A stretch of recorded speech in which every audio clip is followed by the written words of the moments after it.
When I was a child, we lived at this address, and it was a house, but it was like an apartment type of housing type of situation where somebody would live upstairs, somebody lives downstairs, another person lives in the basement. So we lived like in the first floor, and the owner of the house, I remember, had this little sign as you enter inside the house to your left, so you could see it going out.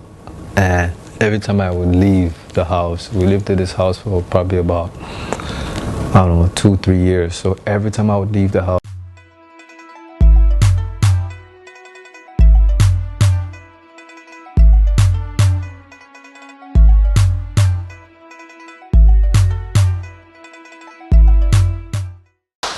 welcome to another episode of Don't Quote Me on the 27th Level Podcast. My name is Lanre Onigbinde Bay.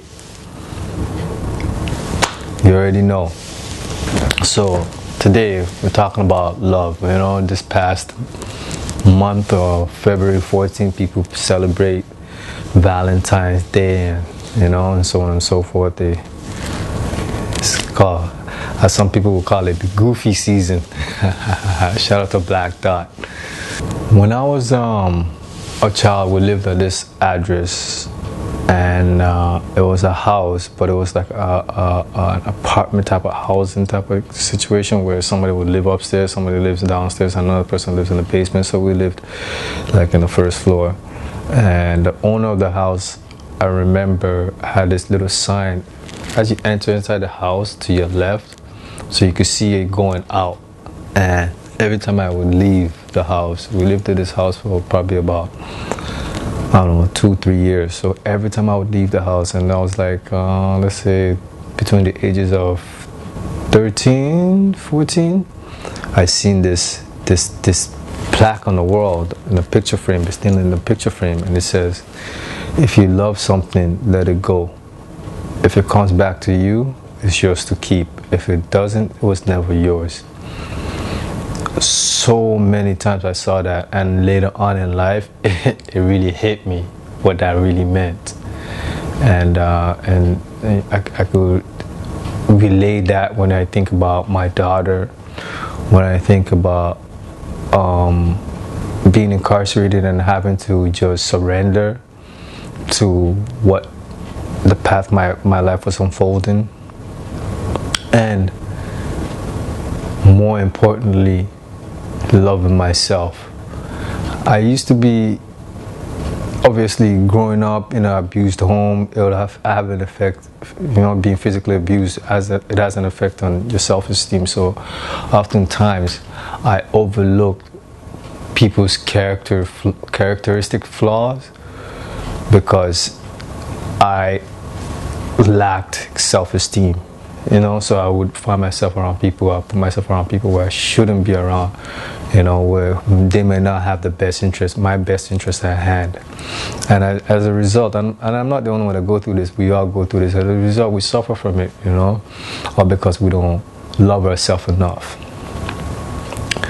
Loving yourself is the foundation for loving others. As they say, you don't pour from an empty cup. Without self-love, it's genuinely challenging to give love to others. Love yourself first, and everything else will fall in line.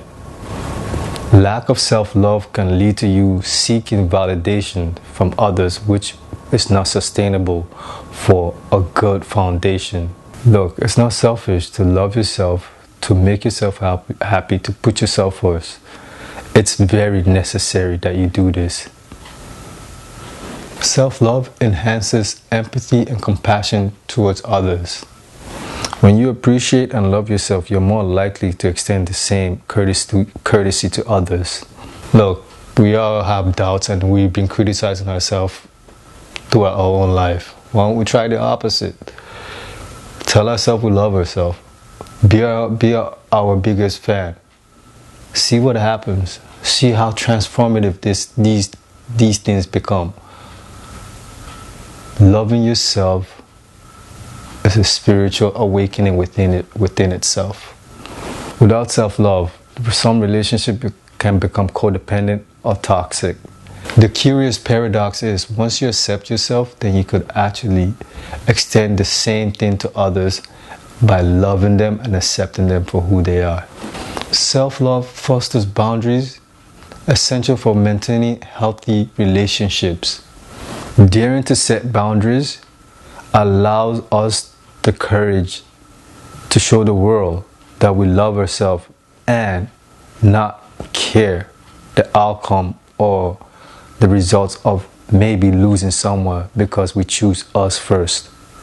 In conclusion, self-love is not only essential for personal well-being, but also forms the basis of meaningful relationship with others in the future. Thank you for joining us on another episode of Don't Quote Me on the 27th Letter Podcast. Check out this next video on Seen by Faith, Not by Sight. All right? Peace.